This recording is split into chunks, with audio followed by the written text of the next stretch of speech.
This is question number 17 on the screen. From the following particulars, you are required to prepare monthly cost sheet of Aditya Industries.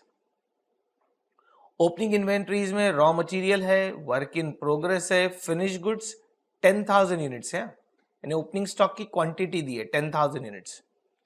फिर closing inventory में raw material है, work in progress है, finish goods की value missing है। It means we have to do the valuation of stock of finish goods, इतना ध्यान रखना, that value is missing. Then raw material purchased, फिर GST paid on raw material purchased and ITC is available. यदि input tax credit available है तो ये add नहीं होगा, बराबर। लैंडेड कॉस्ट में रॉ मटेरियल परचेस में ऐड नहीं होगा क्योंकि पैसे रिफंड मिलने वाले, इसका क्रेडिट देने वाली है गवर्नमेंट आपको। हाँ, यदि यहां लिखा रहता input tax credit not available, ऐसा यदि वर्ड रहता तो फिर ये जीएसटी का खर्चा भी ऐड करते हम, ठीक है। लेकिन इस क्वेश्चन में जीएसटी अवेलेबल है तो हम ऐड नहीं करेंगे। Wages paid to production workers, ये wages paid to production worker है, समझ जाने का, डायरेक्ट लेबर है, डायरेक्ट एम्प्लॉय कॉस्ट या direct labour cost. Expenses paid for utilities, अभी ये इंस्टीट्यूट ने बोल के रखा है ये expenses for utilities is direct expenses, ऐसा उन्होंने बोला है इसलिए इसको डायरेक्ट एक्सपेंसेस में लेंगे। कल हमने वो आइटम्स रिवाइज किए थे ना दोस्तों, तो एक्सपेंसेस पेड फॉर यूटिलिटीज को उन्होंने डायरेक्ट एक्सपेंस में डाल के रखा हुआ है, right. Cost of power, fuel and utilities, तो इंस्टीट्यूट के रूल के हिसाब से ले लेना डायरेक्ट एक्सपेंस। मेरा ओपिनियन था कि ये फैक्ट्री ओवरहेड्स में जाएगा, लेकिन आप मेरे ओपिनियन से जाना नहीं, इंस्टीट्यूट के ओपिनियन से जाना।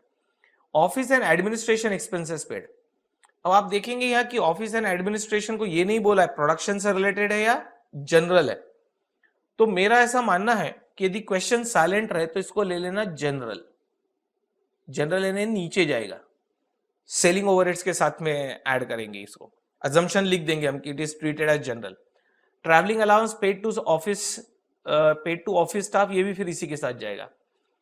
फिर सेलिंग एक्सपेंसेस तो है ही, वो सेलिंग ओवरहेड्स में जाएंगे, सब नीचे तरफ जाएंगे लास्ट सेक्शन में। देखो ओवरहेड्स के 3 पार्ट बनेंगे, एक फैक्ट्री ओवरहेड्स, एक बीच में जो आता है administration overheads related to production, और लास्ट सेक्शन आता है वो सेलिंग डिस्ट्रीब्यूशन से रिलेटेड, यानी first segment of overheads, second part of overheads and third part. तो थर्ड पार्ट में जाएंगे ये ओवरहेड्स। और क्या क्या दिया है, मशीन अवर्स वर्कड दिए हैं 21,600, मशीन अवर रेट दिया है, ये नेचुरली मशीन अवर रेट फैक्ट्री ओवरहेड्स का ही है, हाँ, कि मशीन फैक्ट्री में यूज होती है, राइट। तो फैक्ट्री ओवरहेड्स चार्ज करना है, hours into rate per hour. Units sold 1,60,000 है और यूनिट्स प्रोड्यूस्ड 1,94,000 है, और डिजायर्ड प्रॉफिट 15% ऑन सेल्स है। प्रॉफिट दिया है, सेल्स हमको निकालना पड़ेगा प्रॉफिट ऐड करके, सेल्स दिया हुआ नहीं है क्वेश्चन में। So in the cost will have to add profit and then get the sales, but profit is given as 15% of sales. ध्यान रखना सेल्स खुद ही मिसिंग है और प्रॉफिट इज 15% ऑफ सेल्स, उसका बेस चेंज करना पड़ेगा। और ये यूनिट्स सोल्ड और यूनिट्स प्रोड्यूस से हमको क्लोजिंग स्टॉक की क्वांटिटी निकालनी पड़ेगी दोस्तों। एक बार क्वेश्चन और पढ़ना, थोड़ा इंटरेस्टिंग क्वेश्चन है, एक बार और नजर घुमाना क्वेश्चन पे क्विकली।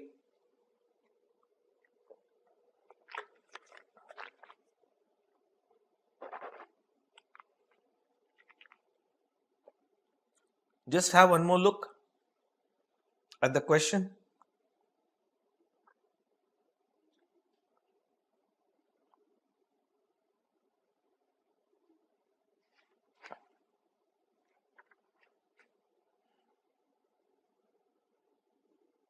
इन दोनों को हम जनरल अज्यूम करेंगे।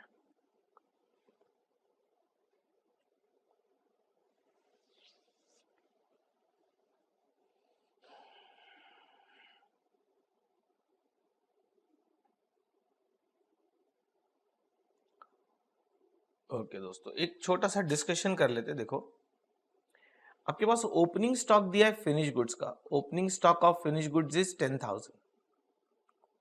10,000 का ऑलरेडी आपके पास स्टॉक था, प्लस ये देखो आपने प्रोड्यूस कितने किए, प्लस 1,94,000 आपने प्रोड्यूस किए, यानी टोटल अवेलेबल गुड्स कितने हो गए आपके पास, 2,04,000 यूनिट्स हो गए available for sale. 2,04,000 is available for sale, इसमें से minus 1,60,000 is sold. Are you getting my point?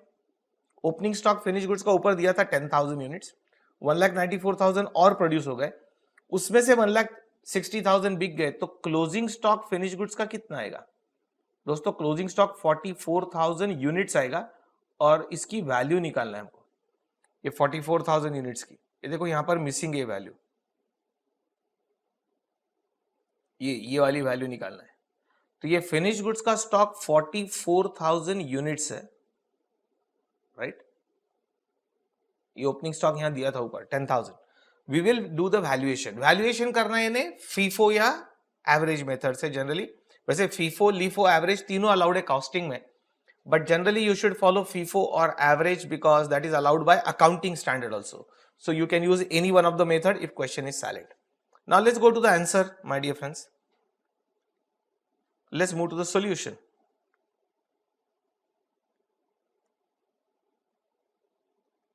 Right. Let's go. Start writing the answer. We have almost discussed the question. Question 17 by 195. One full page, my dear friends. Full page.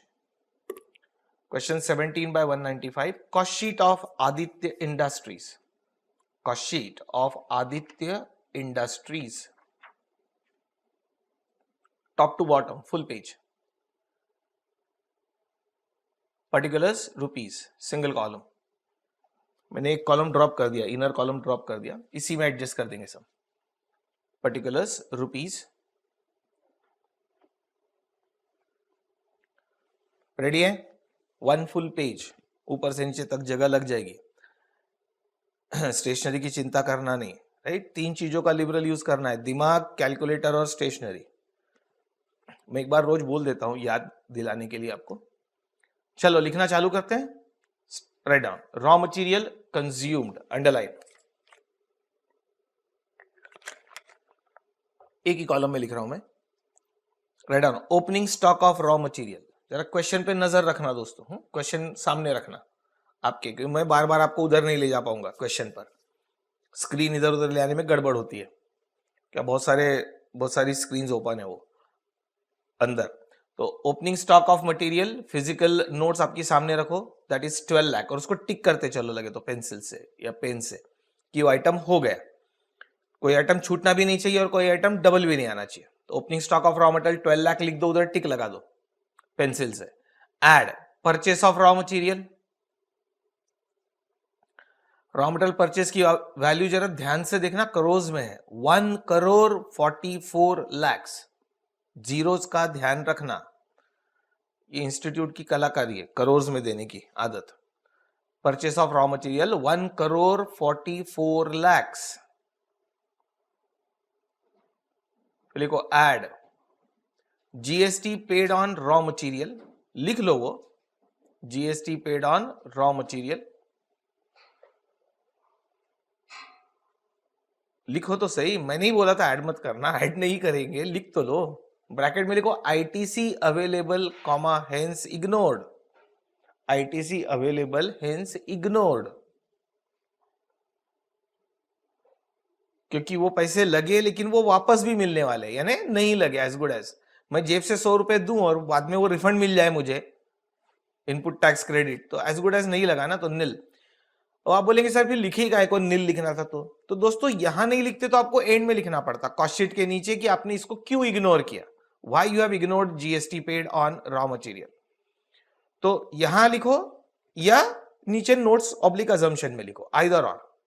चलो less closing stock of raw material, less closing stock of raw material. देखो ढूंढो, raw material का opening closing एक साथ ही दिया था एक जगह पर, कितना है वो 14 लाख, नहीं वो अगले पेज पे गया, closing stock of raw material 14 lakh. चलो कैलकुलेटर चलाओ जरा, मैं थोड़ा टाइम दूंगा, कैलकुलेटर चलाने की आदत डालो दोस्तों। ये जब करोड़ में फिगर आती है ना, तो मेरा ऑब्जर्वेशन है कि स्टूडेंट्स लोग कैलकुलेशन में गलतियां करते हैं। अच्छा क्वेश्चन आता है आपको लेकिन फिर भी जीरो इधर उधर हो गए तो मार्क्स तो गए ना दोस्तों। और मेरी इच्छा है कि आप वो प्रैक्टिस अभी मेरे साथ करो, मैं थोड़ा पॉज ले रहा हूं, आप वो कैलकुलेटर सामने रखो, करो कैलकुलेशन। मैं आपको मौका दे रहा हूं कि वो प्रैक्टिस आपकी अभी होते रहे कैलकुलेटर की, आगे मर्जी आपकी, आप ज्यादा होशियार है, मैं क्या बोल सकता हूं, मैं तो दूंगा ही, लेकिन मैं थोड़ा पॉज लेके दूंगा कि आप भी कैलकुलेशन करो। तो देयरफॉर रॉ मटेरियल कंज्यूम की फिगर, और जिन सिंसियर लोगों ने किया ये कैलकुलेशन, कितनी आई? 1,42 lakh. Therefore raw material consumed is 1,42 lakh. उसको रहने दो स्क्रीन पे, डिलीट मत करो, क्यों उसमें और भी फिगर ऐड करना है।